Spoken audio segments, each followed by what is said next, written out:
તો અહીંયા 4 વાક્ય આપ્યા છે, એમાં એક એક વિશેષણ છે, એ કયા વિશેષણના પ્રકારમાં આવે છે જોઈએ. ટેબલ પર થોડું પાણી હતું. વિશેષણ હંમેશા સંજ્ઞાને લાગતું હોય છે.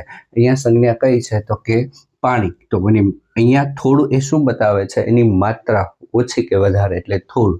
એટલે આ વિશેષણ કયું થાય? માત્રાવાચક થશે. આ શાળાના વિદ્યાર્થીઓ હોશિયાર છે. અહીંયા વિદ્યાર્થીઓ સંજ્ઞા છે, એને લાગેલું વિશેષણ. જો વિશેષણ ઘણીવાર પાછળ લાગે ને એ સંજ્ઞાની આગળ પણ લાગતું હોય છે. તો અહીંયા હોશિયાર વિશેષણ છે એ કયું છે તો કે એનો ગુણ દર્શાવે છે, એટલે ગુણવાચક વિશેષણ થશે. બગીચામાં મોટું ઝાડ હતું. અહીંયા ઝાડ સંજ્ઞા છે, એને લાગેલું આ વિશેષણ મોટું, એનું ગુણ બતાવે છે. બરાબર, ગુણવાચક. પાર્ટીમાં 5 મહેમાનો આવ્યા હતા.